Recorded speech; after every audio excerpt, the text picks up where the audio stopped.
Good evening, everyone. Welcome to study session. We'll begin the main part of the evening, which is climate goal update. A few minutes from President. Thank you. And I just wanted to call everyone's attention to the fact that October 11th is National Coming Out Day.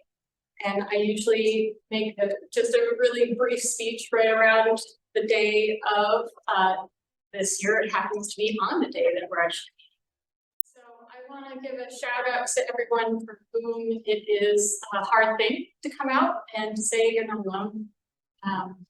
When I came out, I was in my early 20s. I didn't know how my family would respond. I was lucky. Greeted with love and respect, and I think that's the way it should be for all of us. And my service on council and talking about my own experience in my own life has taught me a lot about the value of telling my own story. I hear back from people that it changes the way their kids think about themselves. Told me afterwards that their child started using terminology to describe their own sexuality. So I want to encourage other people out there to tell your story too, even if it's a little hard. It's vulnerable. That vulnerability opens doors for everyone. And that's what coming out is all about. So thank you to everyone for your bravery and honesty today, and all working together toward a future where everyone just knows that they belong. And Coming Out Day is merely a cause for celebration instead of also being a time that is frightening stuff. Thank you. Sure. Okay. All right. So our item for tonight is climate goal updates. Presented by that one. Hi. So thank you, Council. My name is Sally Rogers. I'm the Climate and Natural Resources Manager. I've come to you a few times to kind of give you an update on some of the programs, products, etc., that we've been working on related to our climate goals. Today, I'm going to focus on the Community Green Tariff, which is a product that we've been working with PGE, because we do have a few folks who were probably favorably for you, not involved in the long conversations and draws that I've given on kind of how electricity works. I am going to run through really quickly, just like a general overview, because that provides a lot of context for the work that we're doing with Green Tariff and why it matters related to our goals.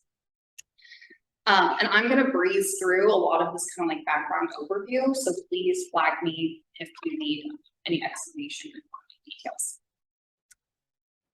So first off, the thing that I really want to emphasize is that the location of where power is generated, and by power I mean in this case electricity, but the location of where electricity is generated has an impact on how it relates to our climate goals.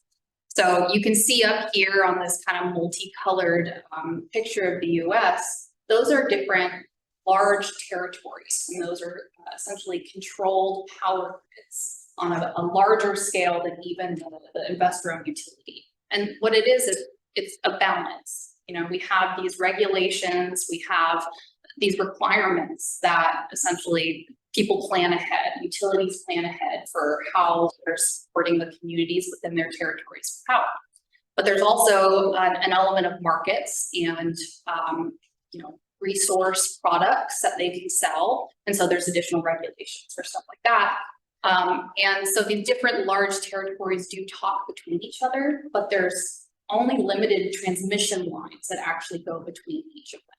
And so it's not an open market, so to speak, where, you know, you can have North Carolina just easily sending electrons, which is what electricity is, over to Oregon. There's a lot of different regulatory bodies controlling that process, which typically means that you don't often have power interchanged in between these different territories. I kind of show in the top right, once again, don't look into detail in any of these maps, just take the overall view. You can see that these large transmission lines, which is a simplified map, they're not extensive, right? There's areas that they don't cover. And so, you know, everything has to get funneled when it's at a high voltage through these power lines. And then you can see on the bottom right, that's the Western Interconnection Balancing Authorities. And so what that is large utilities, it's different kind of like cohorts, and they're all interchanging and balancing power between themselves. Now, the thing with electricity is you cannot over purchase it for your territory, right? You have a grid, we kind of effectively call it the grid.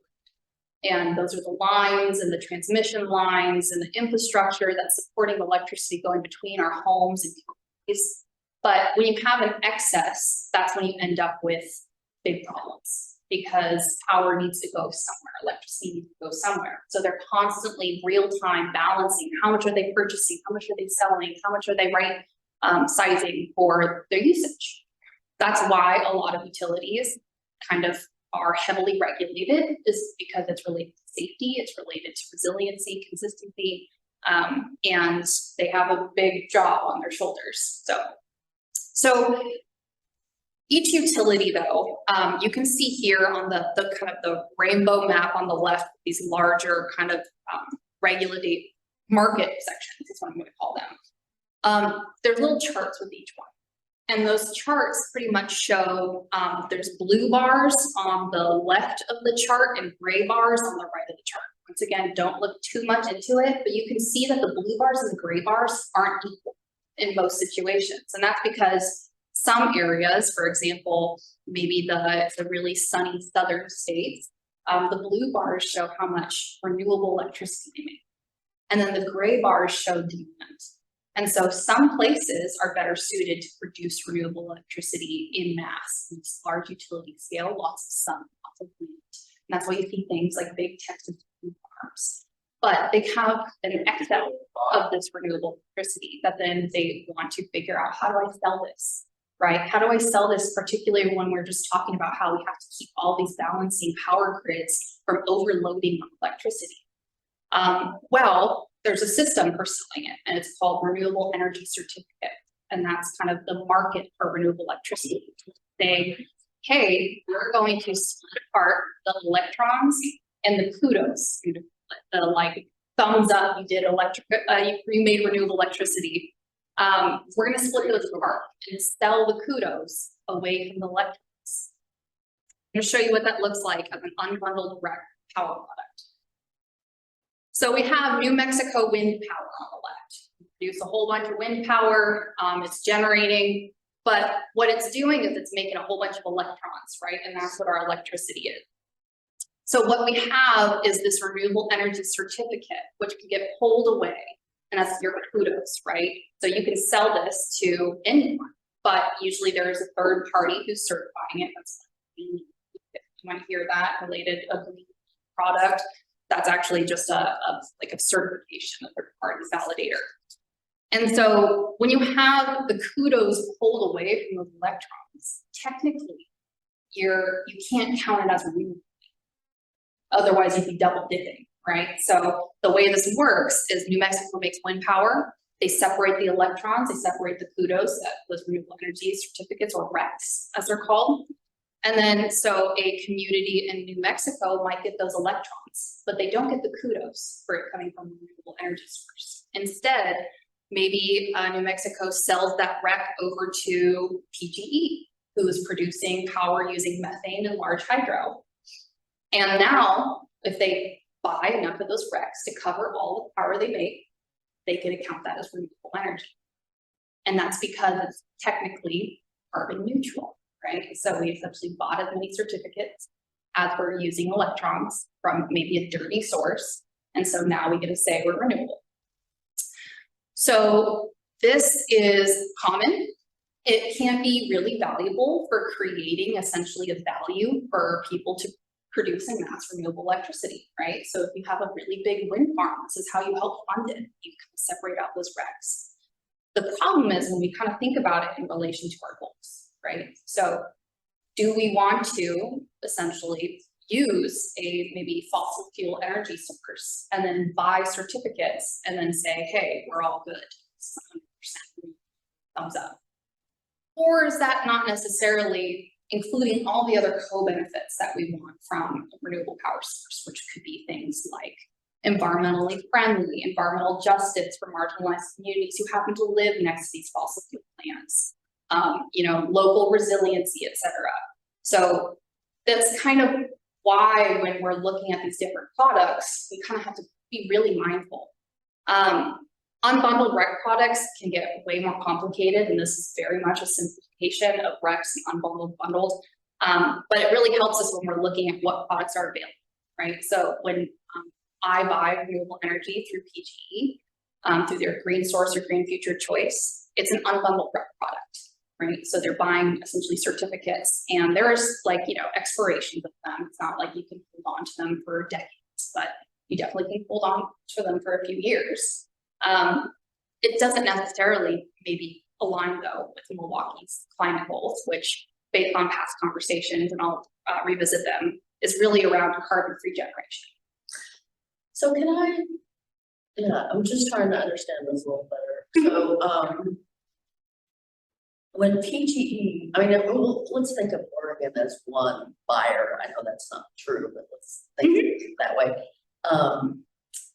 If Oregon is producing with hydro, it's methane, and you know, some wind and some solar, but all these things, and then they're buying RECs, is Oregon reducing how much it produces from hydro and stuff because of the RECs coming in? No. Or it's still producing as much as Still producing as much because we still need those electrons, right? So essentially what we're producing through large hydro and methane are the electrons to power homes and lights, but there's requirements at the state level or sometimes the jurisdictional level that says we need a percentage being renewable. And so the state defines renewable through, you know, particular things like biogas, biomass is included as a renewable resource, which is say the burning of wood. We also have, you know, small hydro, tidal, kind of these more new, innovative technologies. But so the state usually sets those requirements saying, hey, utilities, you need to hit this, and that's called the Renewable Portfolio Standard, RPS. And essentially that can change over time, and I'll kind of address kind of some changes coming up with that. But it's not at the speed of Milwaukie, and it's not at the speed of a lot of climate action plans. And it's also, you know, a lot of territories and utilities kind of need to supplement how fast that they can produce and actually install and construct these new assets with these credits to reach some of their goals too. So, I mean, don't want to vilify unbundled rec products because they definitely have a place. But you can almost think about them as a transition product to our goals, right? It's something to really value that utility scale renewable kind of asset. But preferably, you know, you would want something more like a bundled rec product. So a bundled rec product is when you have essentially the electrons and the Plutos rec staying together to whoever's purchasing it together. Once again, this is really complicated because, for example, you can have, I mean, usually when we think about bundled versus unbundled, we think, oh, outside of our territory, inside of our territory, right? But you can have like a, say this is a solar power installation off of IFOP. You can have that and you can actually sell the RECs from that to somebody in Texas and still get the power going to somebody in Oregon, and that's the bundle product. So it's not necessarily always, you know, if it's in PGE territory, it's going to be bundled, but that's kind of what we're trying to move towards with some of this work. So I have seen instances where they've been unbundled and the people getting the electrons talked about how they're using 100% renewable energy. And then those racks are being sold to somebody else. Now it's to talk about how they're using renewable energy. That's the pocket racks. This is my real problem with the system. Yes, and that's why it's really, when we were first kind of coming up with defining our 2035 at that time, the 2030 goal when it came to electricity. That's kind of why we spent so long talking about it. It's because these words mean things that people don't necessarily have that technical explanation to understand what they mean, right? So when I say I buy renewable energy for my home. What I really mean is, and it's technically, I do buy renewable energy certificate for my home. Now I can, in some sense, say my home is powered by renewable energy, but that starts to get wiggly, right? Because what does powered mean to you? Are you talking about the electrons are actually coming from renewable energy sources? Now, when you say renewable, do you mean carbon free, or do you mean state qualified renewable? Because that doesn't necessarily mean the same thing. So is the certificate basically saying, hey, because we have this, we use more cost to buy. It means that a 1 electron per electron, you're carbon neutral. So use that how you will for whoever's kind of wanting to do their planning. Yeah, it can happen, you know, and that's potentially a good option sometimes for like large industrial customers who they have to do large power purchases, and sometimes it's cheaper to actually go and get unbundled RECs than it is to source maybe a new construction. Now, once again, things are changing. It's not always the case, but it's something that influences people's power decisions. So I give you all of this context for why we are spending time working on this new product. It's because right now, for particularly residential customers and small commercial customers, there isn't a bundled REC product available through PGE as just a basic utility product that you can sign up. What they have are unbundled REC products. Sometimes they do have bundled REC products that come and go that I've seen, like solar and wind blocks, but that's usually for large consumers. But the average person, right, myself included, you call PGE or you go online, yeah, I'd love to get renewable energy, I'd love to support that, and you pay for it. And you don't necessarily know that it's not moving, right? And it might not be influencing the change that you're hoping to see in your community. So I bring this up because that's what this green tariff is going to achieve. It's going to essentially allow us to design a new product for PGE with our community goal in mind. And then also hopefully all of the advantages of what we're hoping to achieve. So as a reminder, you know, we have this 2030 goal of net zero electricity. Now, once again, we kind of had a conversation to further define what we mean by net zero electricity. Based on that conversation, which if you're interested in listening to it, that was March 3rd in 2020, we really refined this to mean carbon-free at time of generation.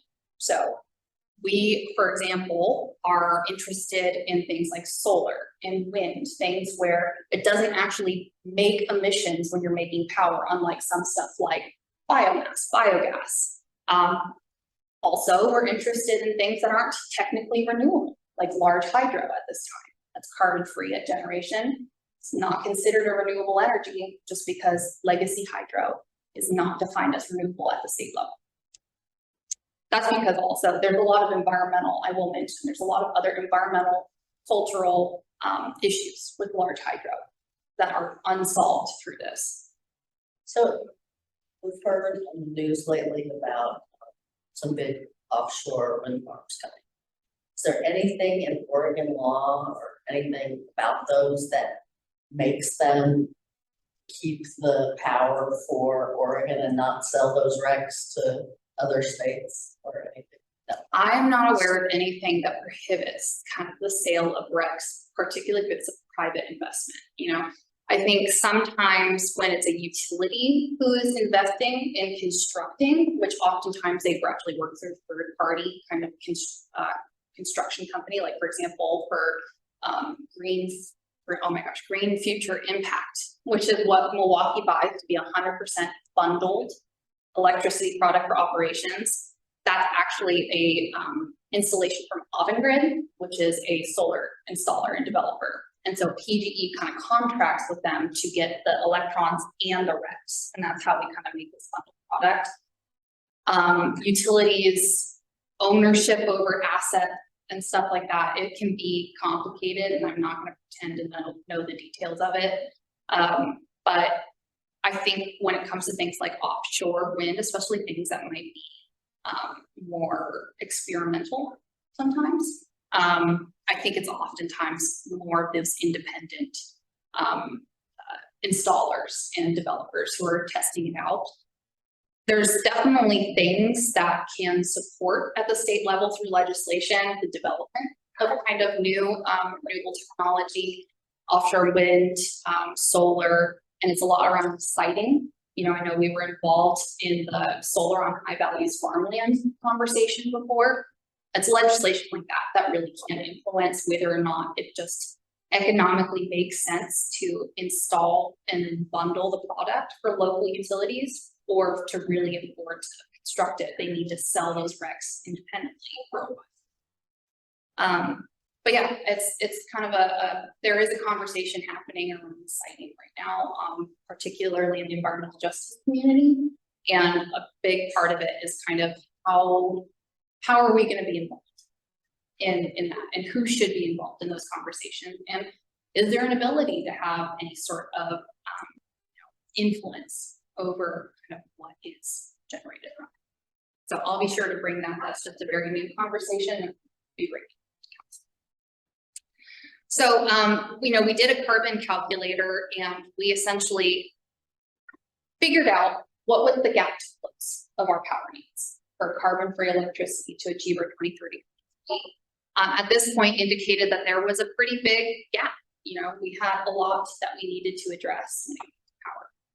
Now, there's a few things that we need to update this model with, including new legislation that requires essentially more renewables to go onto the grid by a sooner time, 2040. So we'll be doing that and updating it and bringing it. Probably I'm going to try to do it in a climate annual report I'll be trying to get out by the end of the year. So, but if not, then I'll be coming back to council. So, question: community purchases, that's RECs, right? Well, at this point for in this consumption calculator, I believe we just counted RECs, but it wasn't, I don't believe, broken out whether or not what type of project was residential or not for the residential, but predominantly yes. So really the gap is bigger before after the production of renewables. That time of generation, yeah. So where does the kind of community tariff product come in? So this is what a goal project would be based on some of those past conversations I've had with council and essentially what we've been trying to reach with PGE. So a community tariff product is essentially an aggregation of load. We say how much power does the community need and can we get it all from one source, being a renewable source. That's because bulk process or bulk purchasing, right? The power of just getting Costco sized electricity might make it cheaper. We also really want these carbon-free generation assets to be built in the Pacific Northwest region and tied to the PGE grid. So, you know, PGE does have interties with other local like jurisdictions right next to it, territories right next to it. It's not necessarily that big Western, you know, Texas split. So there is some nuance to it. But of course, the further out you build, the more transmission needs to happen, the more expensive it could potentially get for bundled if you actually want to transport those electrons. And there's also, we never talk about it, there is actually significant loss when you put electrons into transmission lines. They don't all stay there. They kind of wander off, so. And I mean, that's also why there's been some challenges, like the more there's risk with transmission lines. I mean, think about it, this is very high energy products you're running through lines, and that's why we have things like transmission line planned blackouts or wildfire safety. We have a lot of concerns when it comes to these transmission lines with the environment going through communities, going adjacent to communities. It's not insignificant, right? The installation of these infrastructures, but there's also discussion happening around transmission lines, though, being able to be constructed across the nation and actually connect further territories away from each other, more of that west coast to east connection.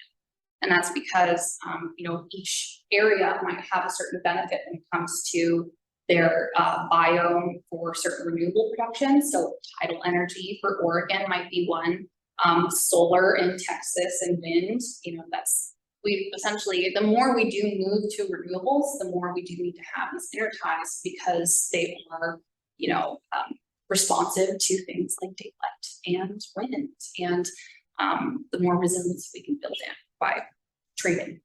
Unless we invest more in storage, but that's the age-old Yes. distributed generation versus rely intertype.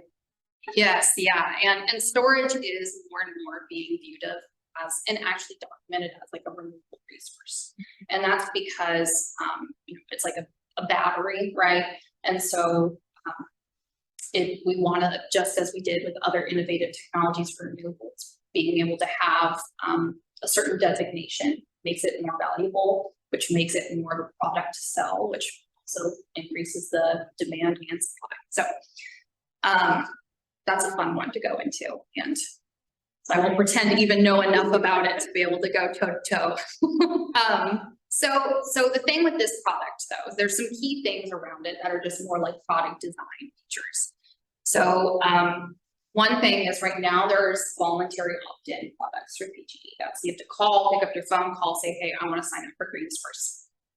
A voluntary opt-out model, so it's still voluntary, but you just call and say, hey, I really don't want to participate. That can actually capture a lot more participants simply because there's a labor involved with actually calling, and people will potentially say, nah, it's not worth it to call. Like, all right, that's worth it for me to just do it, or I'll do it.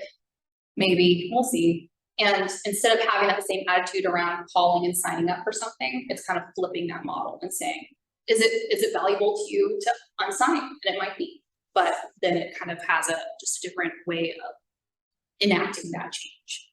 Well, and I think it's also, the labor is there in both directions, right? Like, I have solar panels on my roof and leaving this stuff. I don't buy PG&E's product because I never picked it up. Right now. So this gets, I want to be there. I'm just not there. So I think that, yeah, it's not just that people are too lazy to opt out. It's also that people are too lazy to opt in. Yeah, absolutely. Absolutely. Yeah, absolutely. And I think everyone's dealt with, and I think PGE team is awesome. And I will say I've called them quite a few times for a variety of things, but everyone's dealt with the anxiety of having to call your utility. As a utility provider, as a city, I know that there's kind of that barrier to being like, oh, I have to call and wait online. And so that's definitely a way that it prevents people from signing up just because they don't want to go through that. So the way that this would work would be a voluntary opt-out. It would also be a bank and build. So what happens is we would be saving up essentially get to a point where we can build in one big build. Milwaukee's not a very big community. We're not going to really have to worry about building these chunks over time to satisfy the load that we need. And we've done some modeling with PGE on what that size is. 8 to 11 megawatts is kind of what we're looking at. But what it would do is it essentially give us some time to get that deposit before we actually construct. And then what we really want to make sure is that it aligns with low-income rate programs for vulnerable communities. I'll touch a little bit on that with recent legislation and how that impacts it. And then a really good thing to think about is kind of like this is the same in a way as homeownership, right? So what you're really doing when you build your own assets and then you have control over them and the premium, you're essentially locking in, right? Through a negotiation, through a contract, a benefit of this would be, hey, we know the demand for renewables is going to go up, right? We have these new legislations which require transition. We have just the fact that people are now starting to appreciate the benefits for renewable energy. The market for it is hot. The price goes up because the demand is up.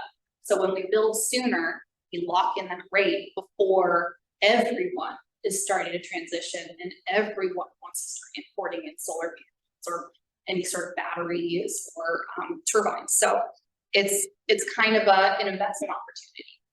And then finally, the nice part about working on this is that we can really make sure this is tailored to Milwaukee's goals. We don't have to essentially figure out what supplemental things we need to do in order to make sure that we're free generation. It's no, this is going to meet our goals, and we can make sure it does. So we entered onto this conversation back actually in 2019, right? And that was after there was legislation in Utah that kind of explored a community renewable aggregation product. A lot of cities in Utah decided to say, hey, let's all go in together. Let's work with our utility, which is kind of a new idea, on aggregating load through utility and doing a custom kind of build out. That really excited us, that because we wanted to maintain our relationship with our utility. We also wanted to essentially have us build out products. So we started talking to PG&E about it on a model. In 2021, a few big legislative changes happened. We had clean energy for all, and that was actually, we influenced that to make sure that it included some language related to community tariffs. And then also HB 2475, which is an energy affordability bill. So that one was really helpful because pretty much what it does is it lowers those low income rates and it expands the access for folks to access those low income rates. Is there a number that's been established, like a come up? No, so the PUC, last I heard, was still working on essentially the rollout of that program. But I know Pacific Power, I know for sure PG&E, and I believe Pacific Power did too. They coordinated on kind of like a supplemental program in the meantime. So I do think that they actually increased their range of incomes beyond kind of what the LIHEAP, which was the federal income assistance, which is what everyone was pretty much routed to. PG&E actually offers their own now, and I think it might go up to 60% median income, but I don't know that for sure, but I can look it up. In 2021, PG&E also did a community survey, so I attached that to the staff report. They surveyed the Beaverton community, the Portland community, Multnomah County, and Milwaukie specifically. A lot of support coming from the Milwaukie community on a power product from actually a wide range of folks' income levels, folks of different race and ethnicity. They looked at home ownership. They had a variety of different folks that they actually called up. 600 respondents, which is really well. Let's see, so 380 Milwaukie respondents with about 78% saying that energy goals and these transitions were about right or too slow. So they wanted things to move faster. In total, though, they did interview, I believe, over 3,500 something people about the product around our region. And then 2022, so we've been having these discussions again. So we had legislation passed. That was essentially a green light to say, okay, here, let's have some guiding language and legislation on how we would developed. And then 22, and of course during all of this, there's pandemic. In 2022, we started having more community conversations.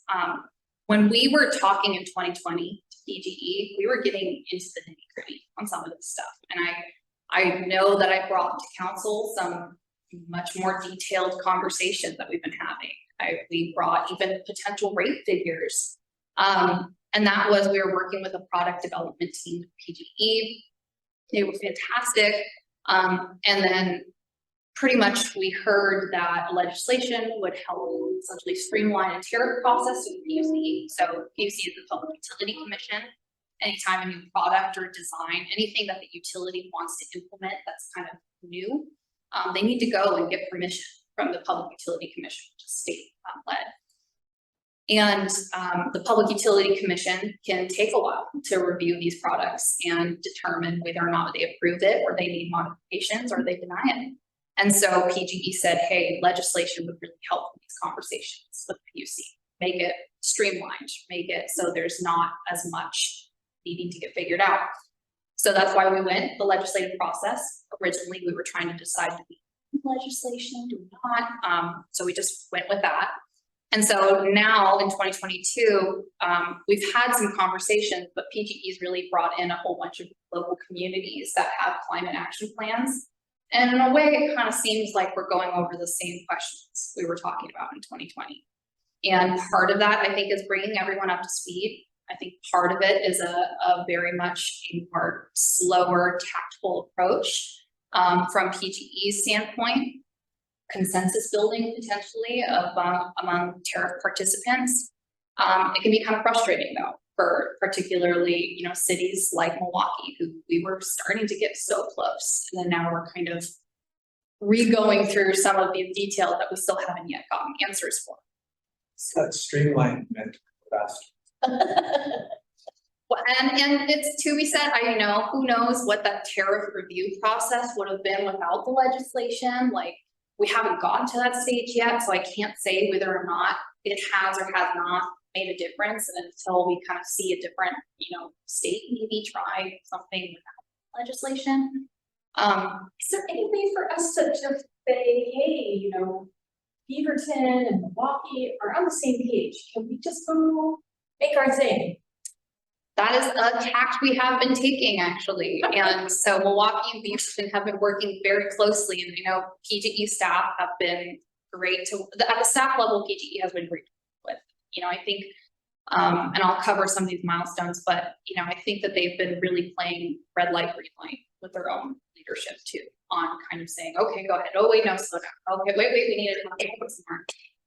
And what we have been reiterating for. I think it's not the staff level that I'm working with when it's going into the details, product design, tariff drafting, actually typing. I believe, I would imagine that it's something like investors, people who are worried about what does this mean in terms of, the risk models. How does this relate to the clean energy plan requirements for PGE to decarbonize, because now there's new requirements for all these utilities to be 100% renewable, which once again, renewable can mean a lot, but by 2040. So I think they are balancing a whole lot of asks and requirements. And I think they are, wanting to make sure they're taking a sure-footed path. But the problem is, of course, they have customers like Milwaukie who's saying, hey, no, we got really close. We really want this. This is something that your customers have seen. So there's a few advocacy points that I'm going to mention, like ways that we maybe can become more involved and kind of really help move this along. But for now, this is kind of like where we are. They've been having these group meetings, and there's actually now potentially, good option. Good, next slide. It's a movement even at the PUC. So it was really well timed. We all of a sudden heard from PUC staff saying, hey, we're actually going to get together a whole bunch of local governments to start making work groups around this community tariff. We feel like you guys were interested. Are you still interested? Do you want to?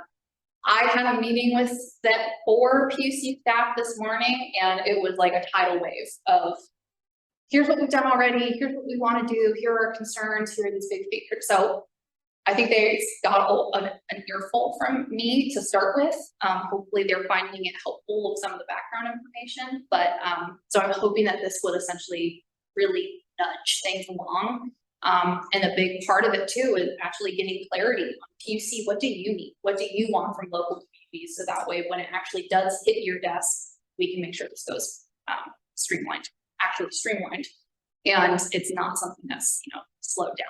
One thing that I really heard that was kind of different than how I expected it was they were saying, actually, some of the most impactful advocacy you can do is before the tariff changes. And it's actually to the PUC, sending later the tariff, the draft tariff which actually gets to their desk. Because by the time the draft tariff is submitted, it's in a weird way locked in, right? Now you're going through this formal review process. You have to consider certain, revisions, and they have to go revise, and they have to go back, and then the other person's go back to the drawing board and bring it back. But if you can advocate and provide that information to PUC staff and PUC leadership on what what does this mean to you? What are you hoping to get from it, particularly as a customer, right? So a city, a jurisdiction, but then also a massive body of just utility customers. What do we want? PUC staff can actually consider that. And when that draft tariff is submitted, they're kind of trying to look out also for their constituents. And they're saying, I remember Milwaukie saying they really wanted this, and I don't see this in that tariff. What's going on? Or, you know, oh, Milwaukie really was supportive of this. I'm reading this. I would have been concerned, but I think Milwaukie already advocated for that. Or maybe we should relook at this certain section because Milwaukie and other cities are advocating for it. We maybe should spend more time to make sure we're allowing this. So that was really eye-opening for me. It was funny because I was telling them, it's like, oh, it's opposite. I thought it would have been a very regulatory, you don't want to hear from us until something's submitted. But I think PUC staff were saying, hey, we're really trying to make a conscientious change to work with the communities ahead of some of these products and all of our services. So this work group will hopefully be an opportunity for us to voice these little concerns, big concerns, and just have transparency in this process. And that information I'll be bringing back, particularly when to get involved time-wise. When did they start? But they just sent out a doodle poll. I think that the dates were for fall, like November, October, November. I think there's a wide range of times up to December. So it's gonna be this fall, winter, the first meeting. And so I'm gonna be essentially helping them out a little bit by really talking to other communities. And we're further ahead than many other communities in talking about stuff like this.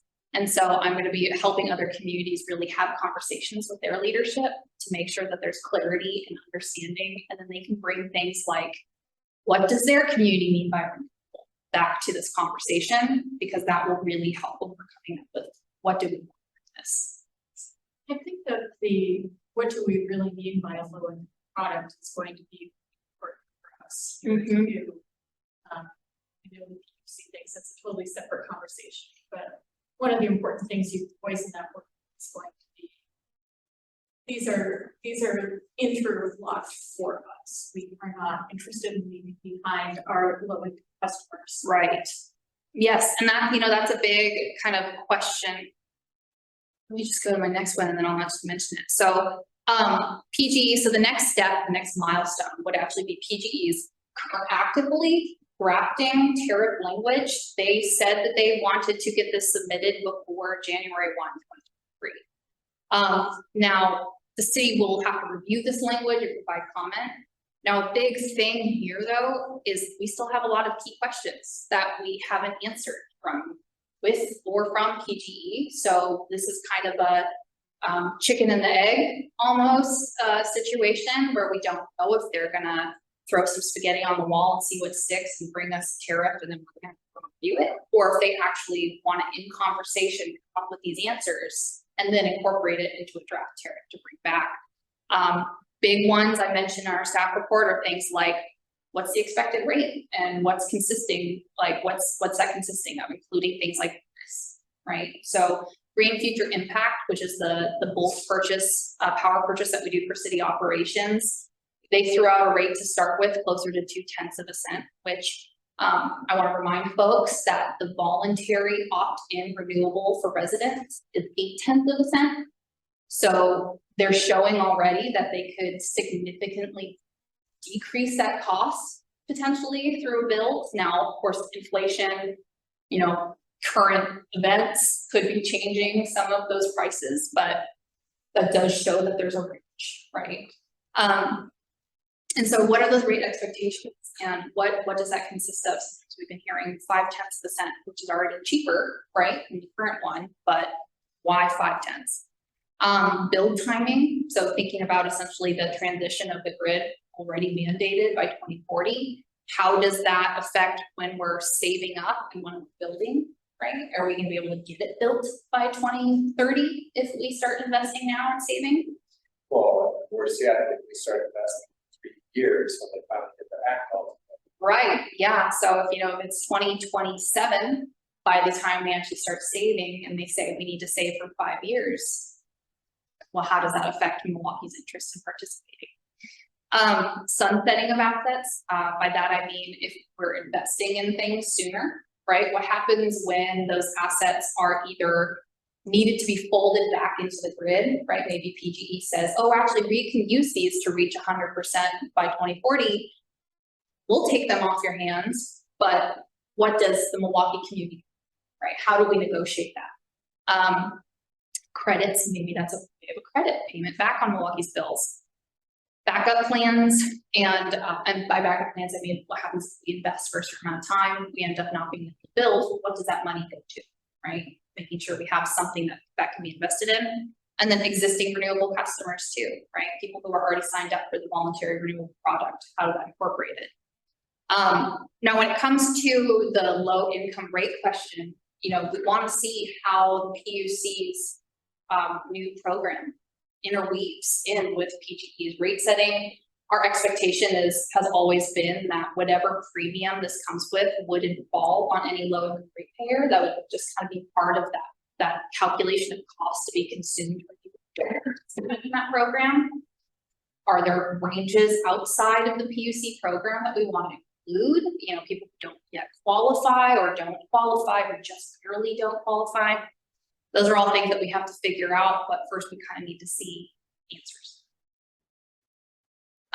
So once, say, we do have draft language that we review, we submit comments, and we say this looks good, PGE would then submit that language to the PUC.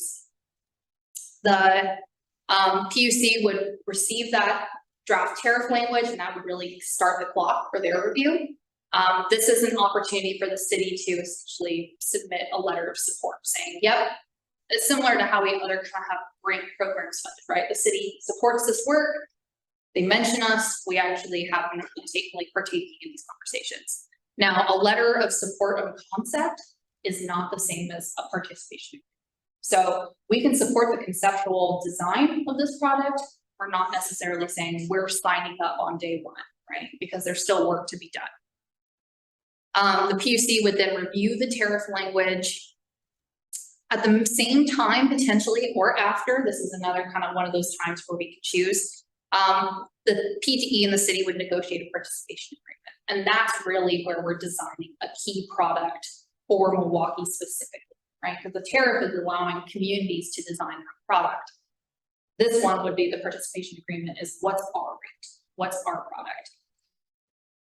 And then the PUC hopefully will approve the tariff. I've heard that that could be, you know, anywhere from around maybe 9 months is a longer process, sooner, 6 months, 12 months. You know, it always is dependent on After the tariffs, it's 6 to 12 months. tariff is submitted, review for about, they said if there was a longer process that it would be about 9 months. But, you know, Green Future Impact, which was, you know, our bulk purchase operations renewal, 12 months. And that though, because it was new, right? It's a new model, it was a new design, a new kind of almost PPA, power purchase agreement that a utility was offering. So it's whether or not how innovative, how new is this tariff going to be? You know, I think Milwaukie being interested in more just like utility scale, just, hey, we just want it really affordable and we want it just to achieve our goals. That is kind of already similar to a lot of the products that other people offer. Some communities, and there's an opportunity, and this is kind of in that participation agreement, some communities could say, hey, we actually want to do rooftop solar everywhere. And we want also to do a large jobs creation program. And we want some community solar elements in it too. And that folding in of different kind of components might make it take longer. So it really depends on kind of what that tariff includes. So if they approve it, and then what we would do is then we would sign a participation agreement, and then we would essentially need to commit to participating through resolution ordinance that has yet to be determined on how we essentially would want to formalize our community. And then essentially at a certain date, it would start. So I have one last slide for you guys, which is discussion points. and questions. And these are the things that essentially I'll need some feedback on to make sure that this conversation keeps going.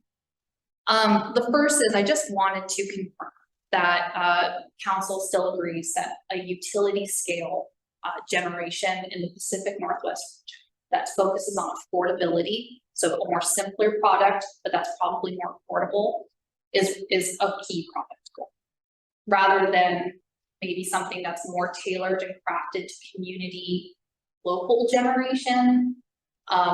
Portland, Multnomah County, for example, they have actually goals that say we want a certain amount of renewable energy generated within the community. That might take a little bit more of a increase in rates to achieve. But I just wanted to first, and then we said, no, we definitely want to do simple, but we wanted to go further. I just wanted to gut check that to say, does that still hold true? Yes, with the caveat that faster means faster. Faster, it's the same thing, it else gets. What about how flexible, I mean, of course, there's going to be kind of options that we'll have to see and massage when it comes to rates. Is there openness to having essentially more like a 1/2 increase? So if we had a 0.5 product, we'll say that was the utility scale, we'll say just cheaper generation. It was like 1, 2, 3/10% more expensive, but we had maybe some local generation features, some jobs programs potentially. Is that still of interest, or is our key interest affordability? No, I'm looking at the survey results and I'm thinking about survey we've got online around housing costs, and those are wonderful things that I love, and I'm not sure that our community is in a good place. You know, when you've got that many households that are already rent or mortgage burdened, I feel like you have to listen to that. And it is we are a different community than the county is serving more than Portland. So I do think that what we need is a little different. So I guess I would be interested in learning more about them, but I personally feel like affordability is still pretty. I guess, is it affordability now? I mean, you know, we know we're in a very inflationary time, so affordability now is, you know, but is what's affordable near term versus what's affordable on a 20-year scale? I mean, I guess I wonder where that balance is between affordability and sort of rebuilding capacity and resilience that's near to home, that doesn't require transmission lines, that isn't dependent on, you know, long distance transmission. Does that in the long term, is that more? I guess. And that's a great question that I can bring to PUC staff, and I think that's what they're working to help jurisdictions understand, which is what is the trade-off, cost trade-off, what are the trade-offs in these decisions, and so that's something that I can mention in our conversation. I do think resilience has value. We can have community production and storage, where it's a hard time living without lines for decades. We have to do that. That is very much a lot of the same people are struggling financially, depending on how the low income feature works out. I think it would be well worth considering what we're doing at our frequency. It's not going to hurt on And capacity and storage is something that was referenced in the legislation as something this could help invest in too. So Yeah, and we haven't heard anything about how is this microgrid experiment going in Milwaukee? That would be nice. Yeah, and how the prospect of having a long-term functional microgrid that provides for, our emergency centers and just getting very specific about what we're talking about resiliency wise, but covers the hospital, covers the public safety building, provides electricity in key locations throughout, we talked about this like, I don't know. But I agree that is something that's valuable. And something that I think.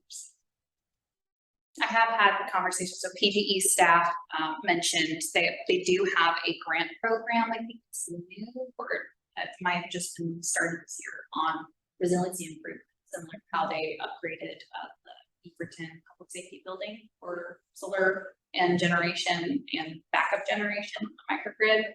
And I did express interest, particularly as we're already doing seismic retrofits on our public safety building. That's interesting. We also have a new roof. I'm gonna move on just because I know we only have a few more minutes.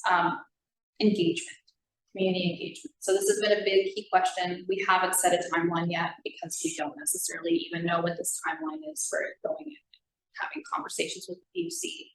I think the big question I would have is, when do we want to think about starting either increasing awareness in the community of a potential product, being before or after tariff development, we'll say, and are there any key engagement concerns, questions, things that you really want staff to think about more before the next time that we come back and potentially try a little bit harder to flesh out it?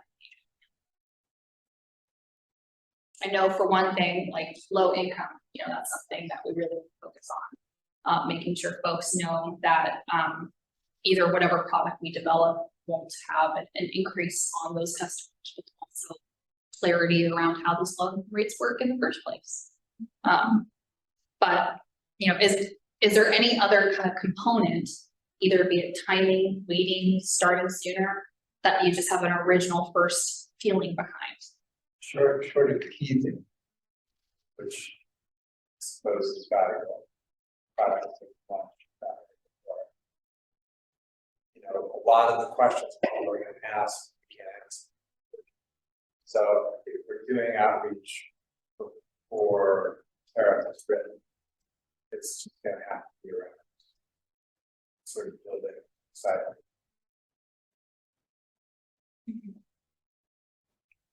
That's sort of it seems like the timeline is so long with the tariff that, pretty sure. And we have other discussions going on, like natural gas. So it certainly doesn't seem wise to frame this up too early. I think it would be helpful, and I don't know what it looks like, but I'm just sensing that probably there will be things that come up in the conversation as we kind of get to like the PGE draft tariff language coming to the city. At that point, it feels like we would want to check in with the community in some fashion. Say, this is where we've gotten to. We're really, we're feeling good about this, or whatever. But I think that's a point where you do want to have an opportunity for them to say yay or nay to some degree, and that's where you kind of start, not full board, but you do start telling the story too. So what I'm hearing is kind of when we start getting draft language, doing more of an informed process, saying this is the conversation we're having, this is what we're hearing so far, and then offering an opportunity for people to provide feedback either through a council session or not necessarily full-on survey, but just a repository for people to provide thoughts, suggestions at this kind of draft stage. Yeah, and it could be an engagement one today, be a couple of posts online. Yeah, and just. It's probably a good point to have something pilot. Great, thank you. And then the last one I just wanted to check is, how do you want to be engaged when it goes to the PUC? I'm assuming that, I guess my assumption has been that you would be interested in a general letter of support saying this is overall a product that we see matching our goals. And just knowing that, you know, hopefully PGE will be able to have this submitted by the end of the year. I know we have a very busy session ahead of us. And I will say I haven't checked this with Ann at all, so there might be a flag over there. But if staff were to help kind of draft what would a letter look like, I just want to see if that is something that you would want to have to review and potentially submit in the process. Sure. I And maybe with more than there's hearings on. have one request. We should do that. We have letters drafted. We should submit them as the city instead of submitting them in partnership with other agencies. It has caused undue amounts of workload for staff to try and get these co-signed by other cities at this point, and it's stymie work. So I love the idea. We have 3 or 4 letters, honestly, that you all can use as a basis once we have a number. But I would focus it on coming from the city instead of coming from a group of cities. Yep. All right. Part of the letter, we want to speak for alacrity, What was that, sorry? alacrity. The process.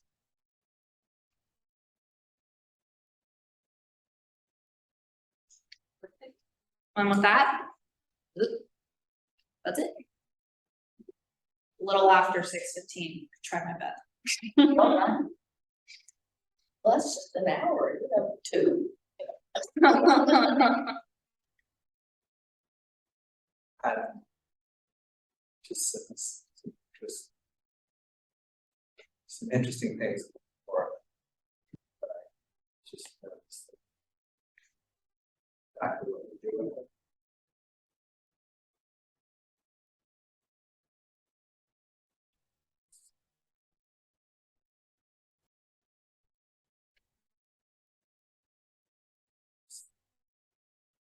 So I noticed some of the specific responses to why would you and why would you not participate.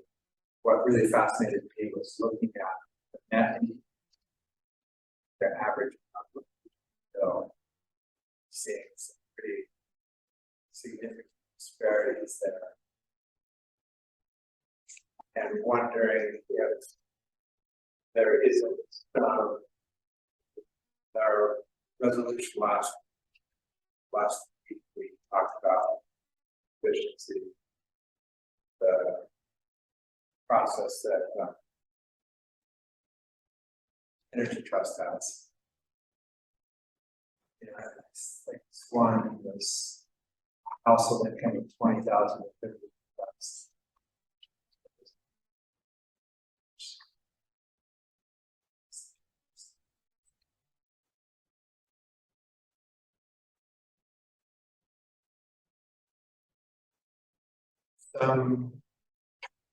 Some process by which we could help find those people that help them deal with Energy Trust to try and get some efficiency. And it's always going to be the lowest income folks who aren't engaged, right? They don't have bandwidth, they're working 2 jobs or 2 things, right? We're really gonna have to go after it. So I don't know if a way to do that would be to take some people who have applied for our low income rate, start with them, whether there's any other way we can sort of identify who the folks are that are lower income households that have high. I mean, that would be. Not just be part of the question, PGE, they have. Some of that data and they will have more with this new assistance program. if people apply for it, but back to the same question, Yeah. those Yeah, 50 people that Yeah. don't have bandwidth. Right. Don't know that there's a product out there. And the other challenge is we don't know if these are homeowners. So Right. I hear what you're saying, I agree, it's, that there's Yeah, figuring out who these people are. If you're a renter, you don't have income, you don't have control over your space, you can't apply for energy. Oh, but you can apply for the Oh, low, yeah. the low income Right, but I think what the mayor's talking about here is somebody who's making, weatherization. right, and I don't know if there's, I don't know if there's some process by which whole apartment complexes could apply or be eligible for Oh, yeah. window upgrades I'm or sure. whatever. So we've actually, there's a few things there. So for one thing, we've been having conversations around the climate fund and kind of what programs that would be funded or explored through that, either boosted, continued. And I know one takeaway that we heard and that we've been incorporating is particularly projects that have economic value folks. Looking at things like low income weatherization, low income efficiency upgrades, those are really great opportunities in our community. As you can see, it actually would cause probably pretty significant reductions in even just energy usage and carbon reduction in the community. And we already have some partnerships for organizations that offer that work outside of it. So community energy program is a great one. They actually do both for renters and homeowners. They do weatherization. They actually, they're a home energy score provider, which is a great opportunity too, because they get inside and they can actually just be there and start that conversation. So those are definitely programs that we can explore through that climate fund. And for, Energy Trust of Oregon, one thing I will say with things like rebates is it's a challenge to come up with the funds to invest and then hope/expect a tax rebate back. That could be a big barrier for people. So that's, we've talked about what are some potential programs that the city can offer as kind of that intermediary of saying, what is it, 0% loans that we can do. And so that would be something that we want to look at. But then also just, these programs, there are some programs that are like even right now, as good or bad as it is, whatever program PPE is offering, whatever they're developing with UC, increasing awareness of those programs is kind of some education and outreach that staff can also be focusing on. First, climate funds, but then also just, what staff resources do is just making sure there is that kind of dashboard of information, flyers, posters, making sure that information is at these community centers, so folks do have access. And, I'm not sure if PGE has staff that they actually send out and just sit there with like, I can get folks signed up, but that might be something that we can see if we can explore as Well, you mean for low for income? low income programs. Yeah, yeah. And they certainly have people that do that with the tariffs, because they've been at the farmers for years. And that's actually a contract that they used to have. I believe they just pulled it. No, they switched 3 degrees. They changed their contract. I always look for the tiny little green mountain energy, hilariously like 3x3 booths. But I believe they switched contractors on it. But I think, that's something that they already have a model. So. I think it would be interesting to see their percentage or their number of Milwaukie accounts that are in their low income thing and compare it to ours. I mean, it's not gonna be an apples to apples because, apartment dwellers often aren't paying their water bills, so they won't be reflected to us. But I still think it'd be interesting to see. Be an interesting data. Yeah, and that's actually an interesting question. So when will apartment dwellers be able to access the low rates? Because when you're being charged by an apartment complex, you're also being charged for the street lights in the parking lot, lights in the office, and lights gym, whatever. And I'm not sure, I mean, Some, I'm assuming that it's under similar, or I'm assuming that you need to have your own unique meter in order for them to be able, so maybe if your apartment within a complex is individually metered, you might be able to, because you're kind of paying that directly, but if it's like a lump sum and split, I don't know. You know, there's some programs in our state that we were exploring, around measured energy efficiency improvements, where essentially it would be kind of a program where a building owner could essentially get a loan from the utility to make improvements to their building around energy efficiency. And then essentially that the price would remain the same for the tenants for their utility bill, but they would get kind of that livability, comfort improvement, actual insulation, et cetera. And then that price difference that would have been seen in energy reduction pays for those efficiency improvements over like a 10-year time. That's something that Seattle has a program like that. That's also one of those areas though where it would be a utility program. Utility needs to be the one to recapture those rates. So Energy Trust of Oregon also has multifamily housing specific programs for weatherization upgrades. Even the county technically has weatherization services. However, the county, last time I checked their websites, they're out of funds for the budget year or cycle for that program, so it might be renewed. But so there's kind of this patchwork of programs to provide some of these services, but there's not as clarity around a centralized source to find some. So this is, and we want to kind of way up here, but in thinking about how an opt-out program is beneficial versus, I feel like there's also an opportunity here to say to PGE, maybe this isn't just about who qualifies and has contacted you to say they qualify. Maybe there is some threshold at which people are automatically qualified as low income. Cross-reference it with taxes. I mean, there are state agencies. Or WIC, right, yeah. 100 different ways. That's what they're Or talking how about. Or tolling is if you're enlisted in something like WIC or a low program at the state level, you are automatically going to receive the lower tolling rate on 205 and throughout the region. It's the other sort of. But yeah, it's my understanding that if you participate in any low income assistance through the utility, when we've been having these product design questions, you're automatically not included in that wave of participation. You won't even have to go through the effort to opt out.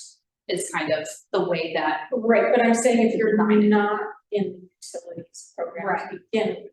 So that's the set the wedge that we're not sure where those values are yet. Like if they're expanding it to be 60%, LIHEAP was something 50%, average median income. So I don't know the breadth of that wedge. The thing is, usually you do need to have something to counteract it with, like data source. So if WIC is 60% and LIHEAP's 50%, like that's definitely a way that we can get that last 10% of folks who are subscribed. But if both of those are 50%, then we still need to figure out how do we find another program that has that higher participation of low income or capture of low income residents that can give us data, and are they that might be a more of a PGE legal question, but it's definitely an ask we can have and ask them to figure out how would they do it. Do you have a question? I don't know.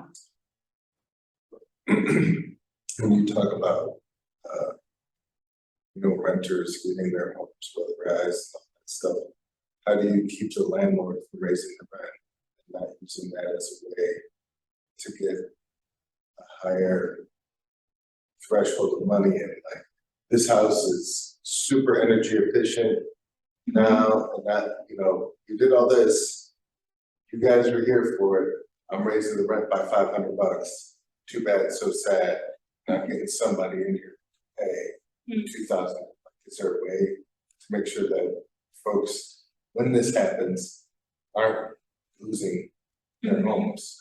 So the programs that I know that work for weatherization for renters, it's more of a temporary improvements, things like sealants, window clean films, looking at appliances that usually the renter either takes with them. It's not necessarily let's talk to the landlord and see what envelope improvements we can make. Those conversations also happen, and that's a good question over, how do we have those conversations and make those changes without, disproportionately increasing the price of rents for livability. But the programs, like a lot of the county weatherization programs or community energy project, the nice part about particularly community energy project is their mission really is around marginalized, low income communities. They kind of are a really predominant justice community advocate. So they're hearing that from the community on like concerns, making sure that kicking people out of housing because now it's bad to be more efficient. It's like in my training, I was just saying today where it was impacted versus intent. Mm-hmm. Right?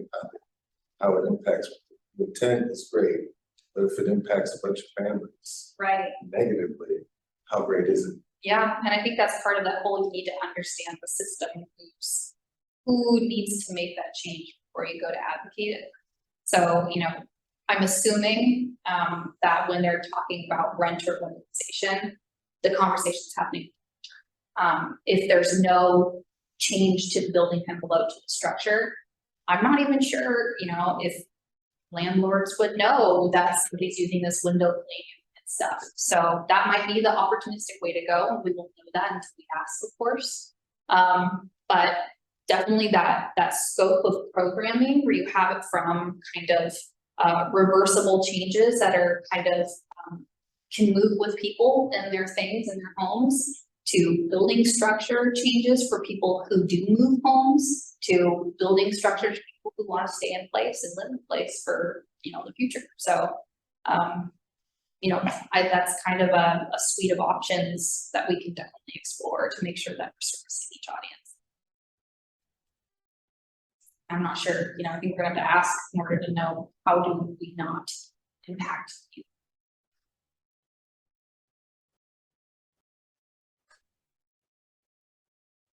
It's all our fault that we went over. No, it's really good questions. I mean, it's a complicated conversation and aspirational one, and I think it needs to all be asked together. So good. So I want to throw out another question. Yeah. We haven't talked about it in a while. How is the home energy score? So home energy scores, it's actually really fascinating. So we haven't been spending a lot of staff time on it, I will say. I think that, compliance checks, things like that have been not prioritized for the other work we're doing. Yet we're still getting people calling all the time saying, hey, I'm in Milwaukie, do I get a home energy score? Yeah. And so we're still getting them. And what I think a big thing is, so I'll be able to send you kind of some reports. I think a big interesting impact was just how hot the housing market was. Every community who had home energy score programs had an issue tracking homes and seeing what's for sale today versus tomorrow. So I don't think any of our compliance numbers are very accurate. But with Portland now having a program, Milwaukie has a program, Hillsborough has a program, Bend is looking at a program, Corvallis, Beaverton, it's now common privilege, and people are realizing what they are. People are looking at them. I had a friend who still doesn't know what I do for work, and she was like, "Oh, I just bought a house and it had a home energy score before." I was like, "Oh, that's awesome!" Like she brought it up just of her own volition and just kind of a resource she was looking at. And I know people are looking at them. So it's an interesting program that we have, because now it's almost leaning into, which is the goal, right? That it leans into a set it and forget it, right? Takes little staff time if every realtor knows that they just need to get one done. It's not a city inspection, right? So it's really just a matter of, are they recording inventory there? And if I do get folks who reach out asking if they need a home energy score, why does this home have one? That's when I really follow up with realtors, see what's going on. For the most part, though, realtors are now starting to self-regulate each other. They're really, Portland also is I think kind of restarting some of the compliance checks with their program, which is getting another little boost. So it's going. It's really kind of it's teeter-tottering off on its own little two legs at this point. And I'm curious to see how it goes with maybe a slower housing market where people are truly having the time to take to even read a home energy score report before they need to put.